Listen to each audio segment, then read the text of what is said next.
Good evening, everybody. My name is George Laws Garcia, and I'm the Executive Director of the Puerto Rico Statehood Council. Thank you so much for joining us tonight. I want to welcome everyone who is participating. And with us tonight is our Director of Advocacy, Martin Rivera. Martin is a person who is an expert in congressional affairs. He's a former congressional staffer for Congressman Darren Soto. He worked with him in his office in the U.S. House of Representatives, and before that in the Florida State Legislature. Martin is a lawyer and has worked on a number of different policy issues, including, of course, the issue resolving Puerto Rico's territory status. Martin is a passionate advocate of statehood for Puerto Rico and has played an instrumental role in helping the Puerto Rico Statehood Action Network, which is a grassroots network that we have in the Statehood Council that we have helped to coordinate, where individuals and organizations that support the Puerto Rico statehood movement participate actively to help put pressure on Congress to advance the issue of statehood for Puerto Rico. So Martin will be delivering the presentation tonight. I highly encourage everyone to please hold your questions for the Q&A period. If you want, you can submit the questions through the Q&A, and then we'll try to address those at that time. And without further ado, welcome Martin Rivera, and everyone, please enjoy the presentation. Welcome, Martin. Thank you, George, and hi, everyone. Welcome. My name is Martin Rivera, Director of Advocacy for the Puerto Rico Statehood Council, and thank you for joining us for this webinar where we will cover best methods to advocate for Puerto Rico's admission as a State of the Union throughout the halls of Congress. Just to get started, the Puerto Rico Statehood Council is a DC-based, nonpartisan 501c4 nonprofit issue advocacy organization created to advance the goal of achieving equality for the U.S. citizens of Puerto Rico through statehood. Thank you again for taking the time out of your busy schedules to join us for today's conversation. Today, we wish to talk about some of the best methods and lessons we learned from advocating in Congress. So, as we are about to commemorate the 125th anniversary of the U.S. landing in Puerto Rico during the Spanish-American War, and the 106th anniversary of the U.S. Citizenship of the granting of U.S. citizenship to the residents of Puerto Rico, we continue to urge Congress to finally resolve the unjust second-class citizenship endured by the U.S. citizens of Puerto Rico as a result of the island's unincorporated territory status. Under this status, Puerto Rico lacks federal voting representation, and its residents are excluded from several federal grants and programs merely for residing on the island. The U.S. Constitution gives Congress plenary power to finally end this injustice and to provide constitutional viable means to ensure full equality through statehood, or allow the island to become an independent nation with or without free association. Currently, there's only one proposal that provides a binding offer to Puerto Rico to finally resolve the island's political status from non-territorial options, and that is H.R. 2757, the Puerto Rico Status Act. The bill would allow the island's voters to decide their future political status from either statehood, independence, or independence with free association, or sovereignty and free association. As efforts to end Puerto Rico's undemocratic territory status continue to garner support in Congress, we must continue to build on the momentum from previous efforts and successes to get a final proposal with a binding offer of statehood enacted into law. The Puerto Rico Statehood Council believes that the march towards change starts from the actions of community leaders and organizations which have direct connections to their communities. That is why we hope to share some methods to effectively carry your message throughout the halls of Congress. So again, I thank you for taking the time to join us for this discussion. To start off, we have found that some of the best methods to succeed in advocacy efforts include some of the following. 1, know how to contact the Congressional Member Office. 2, know the issue. 3, know the member of Congress. And 4, know your ask of the member of Congress. So first and foremost, how do you contact the member office to begin your advocacy? Well, this all depends on the location, timing, and availability of both advocates as well as staff and the members. As legislation such as the Puerto Rico Status Act progresses, it requires grassroots support from advocates to continue the momentum for the bill to be enacted into law. Therefore, we must ensure the best means to carry out our message, and that begins with being able to contact the member offices. This could be either first through in-person meetings, either in the congressional members' district or state offices. District offices are primarily for House members, and state offices are for senators, and senators cover the entire state. Senators have multiple state offices since they represent the whole state, as I mentioned, but some House members also have multiple district offices, depending on the size of their own district. Additionally, you can also try to set us in-meeting person in the congressional members' Washington, D.C. office. Most representatives and senators have one D.C. office unless they're a member of they're in congressional leadership positions, such as Speaker of the House, Majority Leader, or Whip. And in that case, they tend to have two offices, their personal member office as well as their leadership office. Another alternative, instead of having in-person meetings, is to have virtual meetings. Again, you can have virtual meetings with the member, with district or state staff, which typically they oversee constituent issues. So issues dealing with your personal issues with Social Security or Medicare, those are the typical constituent issues that the district and state offices deal with. The alternative would be to have a meeting with DC staff, which that's typically the staff that oversees policy.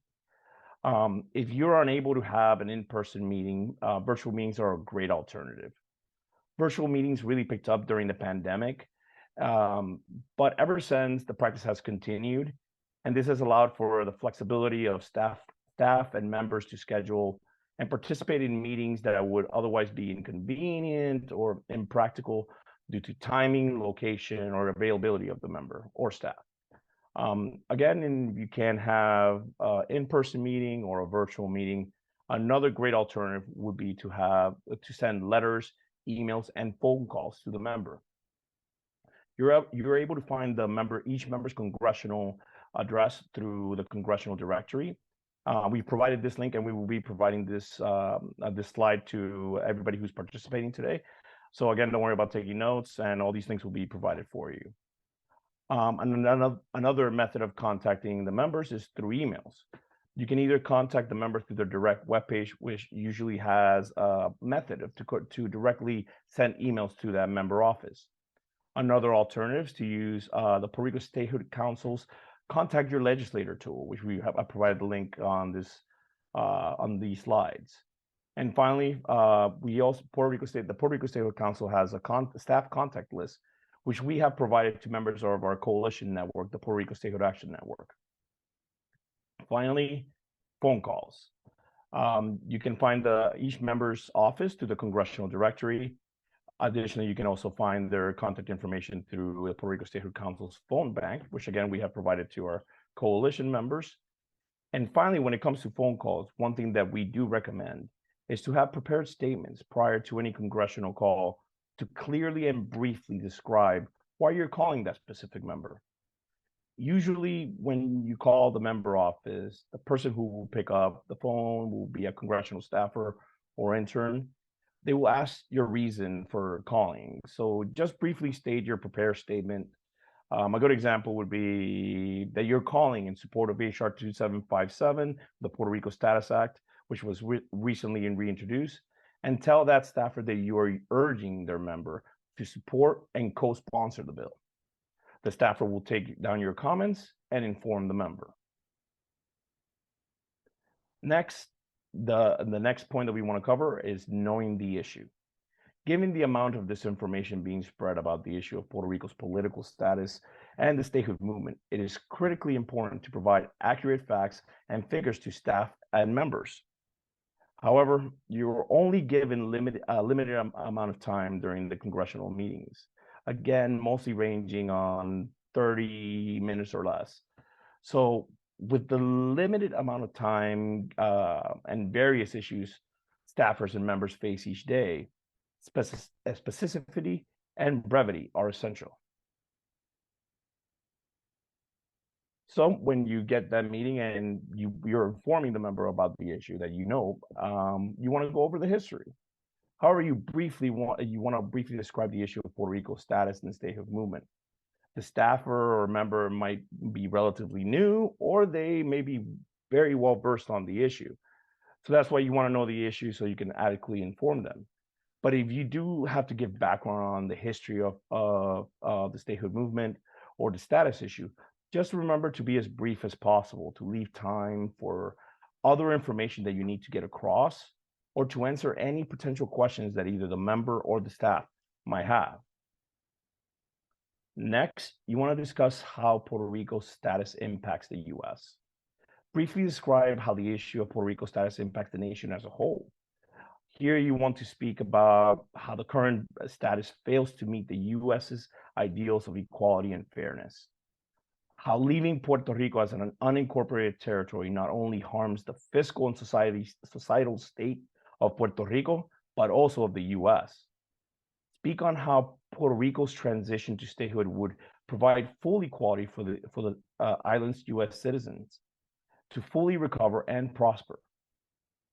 But also speak on the important contributions that Puerto Ricans have already made to the U.S., whether from their military service, the arts, culture, and science. And you want to exemplify that statehood would only bolster these contributions and societal ties overall.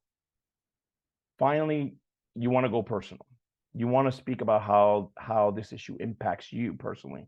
Speak on the personal hardships as a result of Puerto Rico's territory status. Remember, leaving the member or staff with personal stories amplifies your message and helps them in remembering your issue, your stance, and also the interactions that you have later on. Next step is to know the member. Once you know how to contact the member office and are well acquainted with the issue, it is critical to know the member or staffer you are meeting with. In this picture, you can see images of our recent interview with Puerto Rico's resident commissioner, Jennifer Gonzalez Colon, where we discuss her legislative priorities and reasoning for her support of statehood for the island. So first, you want to start out with researching the member of Congress. You want to see how the issue impacts the member. Are they Puerto Rican, for example? We have several members of Puerto Rican descent now serving in the U.S. Congress. Have they been to Puerto Rico and seen the inequality firsthand? Do they have a personal stake in the issue of Puerto Rico's political status? You also want to see what is the member's interest in the issue. Do they believe in full equality for all U.S. citizens? Have they spoken on the issue of Puerto Rico in the past, or Puerto Rico and Puerto Rico status in the past? Next, what are the members' committee assignments? And this is critically important because you want to know if they officially oversee the issue, which would help engaging if the member is acquainted and familiar with the issue of Puerto Rico status. Are they able to help advance the legislation inside or outside the committee of jurisdiction? That's why you want to know what committee assignments there are to help advance the legislation and to know how much information you are required to provide. Again, each of these questions will help address familiarity and the interest of the member on the issue of Puerto Rico status. This will help you narrowly tailor your message to that specific member. Next, research the member's district or state. You want to see what is the population or makeup of that district. Does the member have a large number of Puerto Rican constituents in their district or state? What are the members' interests on the issue of equality? On the issue of equality, voting rights, and representation, it may carry more weight with certain members than others, specifically those members that are actively working on that issue and other aspects of their congressional portfolio or work. So remember to do some research to see if the member has spoken on the issue of equality in the past and apply that knowledge to your reasoning as to why they should support ending Puerto Rico's territory status. You also want to see what are the members' political alliances. Depending on whether the member is a Republican or a Democrat, conservative, liberal, progressive, the messaging and information provided should be tailored with those considerations in mind. Additionally, you want to know if that member has affiliations with certain groups or organizations to either rebut or correct any disinformation that has been previously provided to that office, as well as to take into consideration that those groups or organizations might be constituents of that member.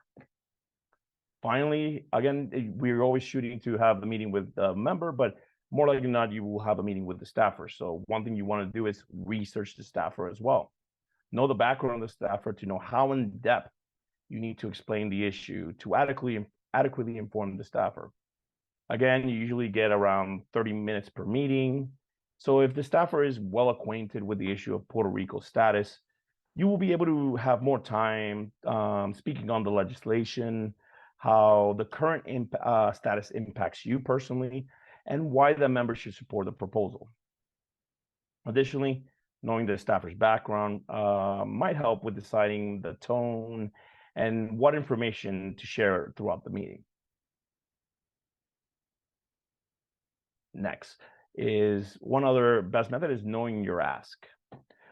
Going forward, the Puerto Rico Statehood Council believes we must continue to think of unique and innovative means to inform members of Congress and staffers to increase support for legislation that will end the island's undemocratic territory status. Therefore, as advocates, we must clearly and precisely describe what our ask is of the member or staff who might be hesitant to support the statehood cause. So first, you want to have a set goal. You want to clearly define your ask to the member office. A good example would be when the member asks you or the staff asks you, so what is the ask of the member? What is your main goal? A good example would be, we want the member to co-sponsor and vote yes on HR 2757, the Puerto Rico status, as an example. Next, you want to address their concern. The member or staff might have concerns about the issue in general or about the specific aspects of the legislation.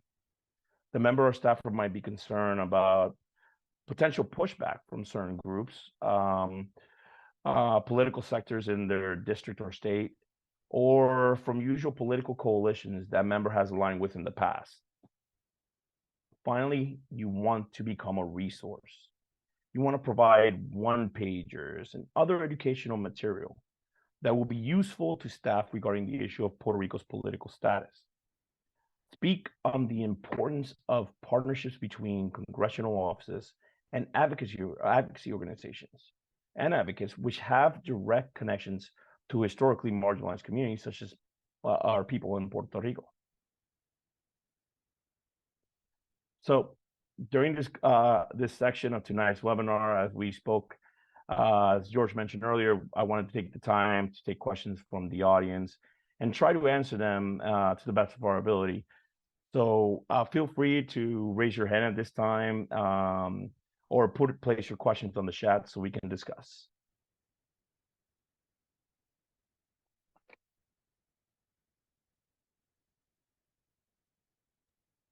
All right. Do we have any questions from the audience that you guys would like to ask Martin about the presentation or about the issue of how to reach out to Congress in general? Please raise your hand or submit a question through the Q&A. All right, so we've got a question here from Matthew Oberstadt. All else being equal, is it better to meet at a DC office or a district office? Yeah, I'm happy to take that question. It's usually you would try to want to have it with the DC staffer, and if it's any emails, you want to have it with make sure that they're CC'd on it. But if you have a meeting with the district staff or the state staff, they still will provide that information to the member. And sometimes it's actually a little bit more helpful if you get it to the district staff because they're the ones that are dealing day in and day out with the constituents. So they're better able to tell the member that your constituency is very active on this issue. They have come and met with us. But it's always good to make sure to inform or keep in contact with the policy staffer because they are the ones dealing with the legislation here in DC. Another aspect why it's also a little bit helpful to have good context with the district state staff is that they are usually from the district themselves. A lot of DC staff, not always, but most of the time, they are not from the member's district or state. So touching base with the district staff is important to just show that connection to their district, to their constituency. But dealing specifically with like the details of the bill, that's why it is important to reach out to this DC staff as well, because they are the ones dealing with the legislation and dealing with the policy issues. Excellent. Thank you so much, Martin. We have another question here from Jean Roman. In a state like New York, what specifically can we do to lobby Senator Schumer or Senator Gillibrand? They tend to get all their information from people who are living like statehooders but oppose permanent decolonization for the island. And Jean is writing to us from New York City.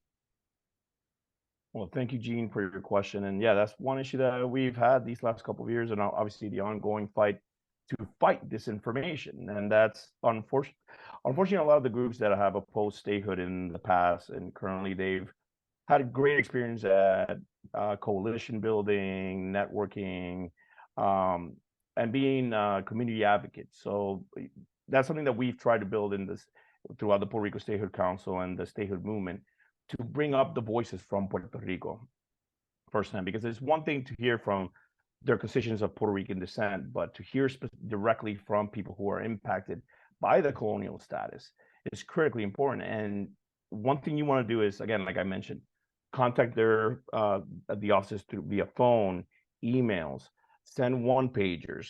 Make sure you have, and again, when you provide this information, it's always good to have citations, and so that these members and staff, when they are presented with a lot of falsehoods from the opposition, it's always good to have that information and the facts ready to go, because a lot of these member offices, they have a multitude of issues that they face with every day. And like I mentioned, when you go to a meeting, you have 30 minutes to get your messaging across.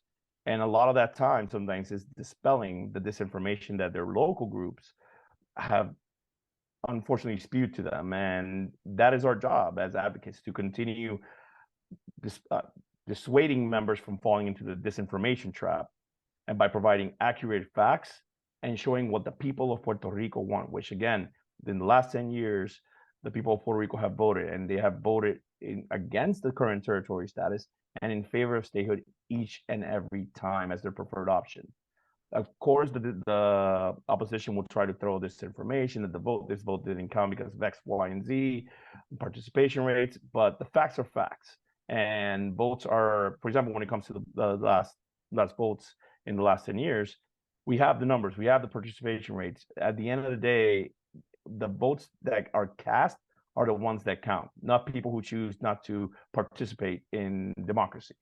So we have to be vigilant and just, again, be respectful. And you can always say that I believe in statehood. Obviously, other people have a difference of opinion. And when it comes to this legislation, the Puerto Rico Status Act is not a just pro-statehood bill. It's not just a pro-independence bill. It's not just a pro-independence with free association bill. It's given equal opportunities to all constitutional viable options outside of the territorial clause. That's the point of a compromise. There are issues with the bill that we might have as stateholders, but that's a compromise. And at the end, this is the only binding, self-executing option that we have to finally end this lunacy of being in a colony, in the largest and oldest colony of the U.S. for the last 125 years. So again, just being open to be like, we are open to compromise. We are happy to dispel any disinformation, but we need to keep moving this issue forward. Despite of the difference of opinion as to the end result, we can agree on the path forward to provide that equality for our people. Thank you, Martin. I will briefly add onto that in the case of Mr. Schumer, since he is the Senate Majority Leader, I think the most powerful thing that we can do is actually encourage other senators to introduce a Senate companion bill to the Puerto Rico Status Act. There's currently an effort to try to get a Senate companion bill introduced. And if that is successful in the coming weeks or months, then the most powerful way to get to Senator Schumer is to show him that there's a significant number of Senate members that are ready and to act on this issue, that are interested in getting engaged and really building up the amount of co-sponsors on that bill is going to be a critical way that all of us from every state can push to show Mr. Schumer that this is an issue that's worth time and attention, which is something that as majority leader, he has to, be very careful, where he spends his time and what he spends the attention of the Senate on. So I think that that's a critical thing. The other thing that I would say is that New York is an incredibly populous state with a huge Puerto Rican population. Other than Florida, it has the largest population of stateside Puerto Ricans.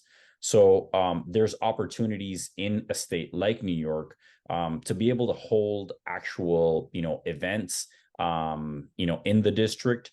That's something that we're definitely interested in collaborating with advocates who are in key states like yours to be able to coordinate. And that's a conversation that we can probably have after this call to see, what opportunities we can generate to have kind of an on the ground presence in those states that can then be used as a point of departure for reaching out to both Senate offices in New York. So hopefully that's helpful. All right, the next question comes from Aida Prieto, and she would like us to discuss what are the benefits that Puerto Rico can offer the United States if it becomes a state. Martin?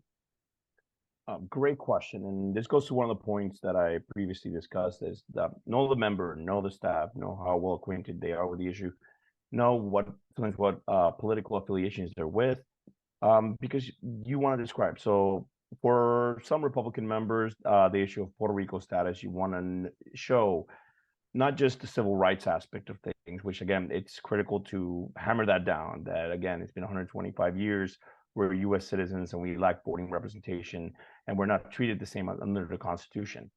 But you want to either amplify certain aspects. So I know Gene asked earlier about the New York delegation and some of the issues that they're doing. I know that, for example, Gillibrand is doing issues in regards to transition of NAP to SNAP. I know Schumer has been focused on voting rights, but then so you can amplify those issues and relate them to the status issue, relate that to the inequality on the active issues that they're working on. On some other members, again, hit the civil rights point, but you might want to talk about different things, such as Puerto Rico coming out of bankruptcy and resolving its debt, how Puerto Rico could be a strategic asset to the United States when it comes to manufacturing. And I don't mean just medical supplies, which Puerto Rico already does. A good example would be microprocessors. Right now, we heavily rely on Taiwan, and when it comes to these issues, and Puerto Rico has the ingenuity, the engineer, the talent, and the facilities to actually take up a lot of these industries and become an asset to the nation as a whole.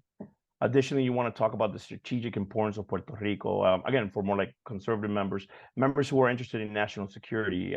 That's a big issue, especially this Congress with the tensions that we're having with Russia and China.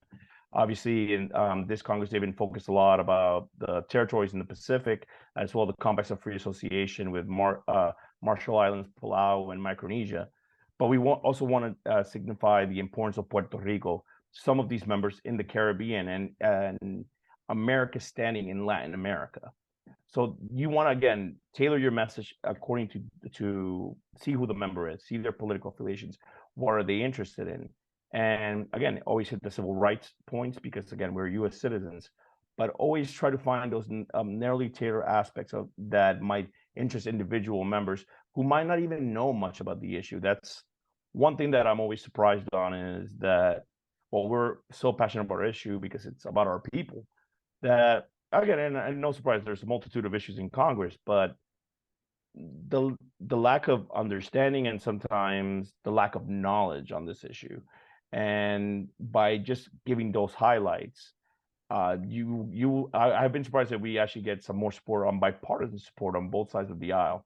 But that's why you have to do a little bit of your homework ahead of time before you either meet with district or DC staff to find out what are the hooks to garner the support from those members.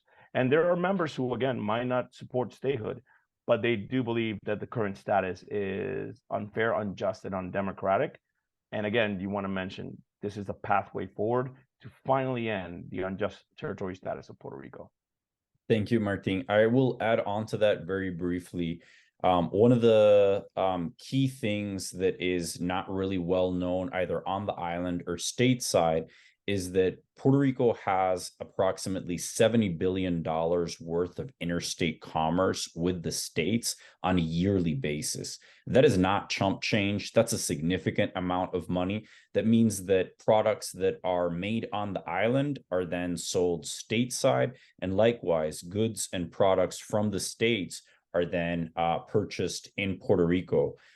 So the economy in Puerto Rico is tied to the U.S. economy, and to the extent to which, under the current territory status, Puerto Rico is being asked to compete economically from an unequal playing field, Puerto Rico has a structural disadvantage, which means that while it remains a current territory, it will be economically underdeveloped in comparison to what it has as its full economic development potential under statehood. The two most recent states that joined the Union, which were Alaska and Hawaii, both experienced about a decade of very significant economic growth, which was essentially deemed by economists to be a period of economic convergence, where the territorial economy, once it gained full equality, then began to converge with the national average in the economy. And now we have, both in Alaska and Hawaii, significantly higher income levels for families there, significant increases in productivity and GDP in both states. And as a result, the states that do commerce with those new states, they've benefited greatly. And that's, I think, a key feature of Puerto Rico's potential under statehood that is not well discussed, that is very important, which is that, as long as Puerto Rico stays as a territory, we will be economically underdeveloped and underutilized.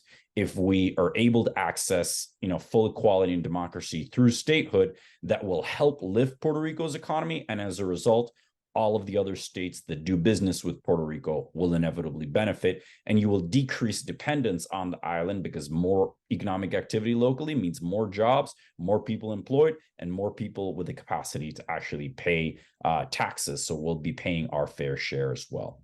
So I would like to end that question there, but thank you so much, Aida, for that question. And our next question comes from Matthew Oberstadt. He asks, is there a Senate version of the Puerto Rico Status Act yet? If not, what would the ask be when meeting with senators' offices? And then also, do you have handouts we can print and use? Martin. Yeah, so first on the second question, yes, we have plenty of handouts on specific issues. Like I mentioned, tailored for specific members based on their party affiliation, conservative, liberal, progressive. We have specifically on Puerto Rico's finances, contributions of our military vets. So yes, we have a lot of one-pagers that we are able to provide to all our viewers, and so they can advance their advocacy efforts going forward.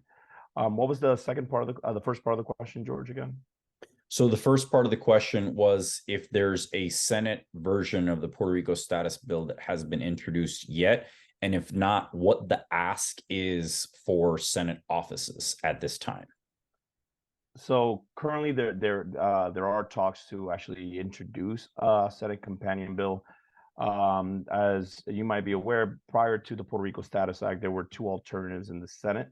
One was by Senator Bob Menendez. He basically took Nidia Velázquez and Representative Alexandria Ocasio-Cortez's Self-Determination Act, and then Senator Martin Heinrich introduced the Puerto Rico Statehood Admission Act, which was the Senate companion to Representative Soto's and Resident Commissioner Jennifer Gonzalez Colon's legislation. As we all know here, the Puerto Rico Status Act passed last Congress with the full Democratic support in the House, 16 Republicans, but there was a week left in the Congress. so the Senate really didn't act. However, we've heard from this Congress, and we're seeing movement, hopefully, of a potential Senate companion bill. We know that Senator Martin Heinrich's office is very interested.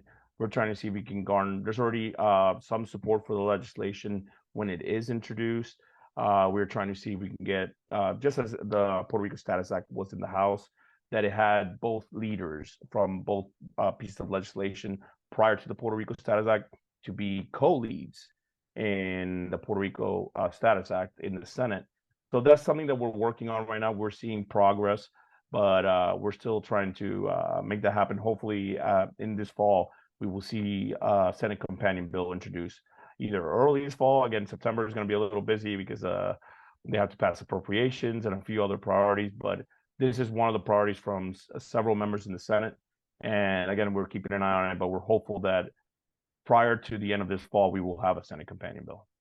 Thank you, Martin. And I'll just add on briefly that our ask to Senate offices at this time would be that when a Senate companion bill is introduced, that they co-sponsor that legislation, and that in anticipation of that possibility, that they reach out to the office of Senator Heinrich, who's right now taking the lead on that effort. And that way they can get directly engaged with the staff that's in the working through the legislative process to get the bill introduced. But those are absolutely great questions. And one thing I could add, also, when the bill is introduced, obviously ask Senator Martin Heinrich of like potential ways to help push the bill forward, but also contact the members of the Committee of Jurisdiction in the Senate, which is the Senate Energy and Natural Resources Committee, and the chairman for that committee is Senator Joe Manchin, as well as the subcommittee level, which oversees federal lands, which would be Senator Cortez Masto. So again, like the ask of the Senate office would be to have a companion bill, to co-sponsor the bill, support the bill, but to also have hearings in the Committee of Jurisdiction.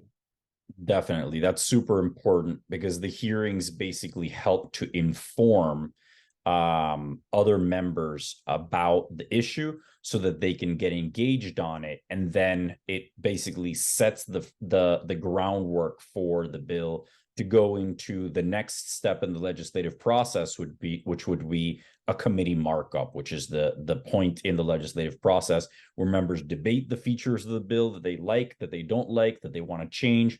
They propose any amendments, and then the bill gets voted on at the committee, and then it becomes available to be considered on the floor, either in the House or in the Senate, depending on where the markup was held. So I see a question here from Brian Colon. Heinrich is taking the lead on which bill? I'll answer that briefly. So Brian, Senator Heinrich is right now engaged in an effort to introduce the Senate companion to the Puerto Rico Status Act, which is a bill that currently is introduced in the House by the ranking member of the House Natural Resources Committee. And it would basically provide the U.S. citizens of Puerto Rico the opportunity to vote on one of the three non-territory options, which are statehood, independence, or independence with free association. And then the bill provides for a mechanism so that whatever the voters in Puerto Rico choose actually gets implemented and becomes a reality. So right now he's working on the introduction of the Senate version of that bill, which is already introduced in the House. And the House bill is actually essentially a carbon copy with few minor changes in terms of timeline to the bill that was passed in the House, the full House of Representatives last December, which was also called the Puerto Rico Status Act. All right. Are there any other questions? Brian comments, gracias, you're aware he's our senior senator, hasn't spoken much about it on the ground here. Now, we know, we greatly appreciate his support, and we're going to continue building support in states like New Mexico and other states. Mr. Heinrich's particularly important also because He's not only been a great ally of Puerto Rico, but he sits as a member of the Senate Committee of Jurisdiction, which, as Martin mentioned, is the Energy and Natural Resources Committee. So every single member who is on that committee is incredibly valuable to this effort because they're on the direct committee of jurisdiction that's kind of the front line for the legislative process on this particular issue. All right. So are there any more questions? Hearing none. Martin, would you like to provide us with some closing thoughts and comments about additional resources that we can make available? Of course. Just to conclude, in conclusion, after nearly 125 years of Puerto Rico becoming a U.S. territory and its residents being U.S. citizens for 106 years, Congress must resolve the island's political status for it to fully recover and become truly resilient. But it is up to advocates such as yourselves to continue the ongoing efforts to end the colonial status of the island and bring full equality to our fellow U.S. citizens through statehood. Thank you again to everyone who could attend and took the time out of your busy schedules to join and chat with us on this important issue. Please make sure to subscribe to our YouTube channel to watch more of our content, and don't forget to follow up on all our social media platforms. For more information on our organization and potential fact sheets and ways to contact your member of Congress, please visit us at pr51st.com. We again will provide the slides for tonight's webinar available to everybody who participated. So thank you again, and we hope to see you next time.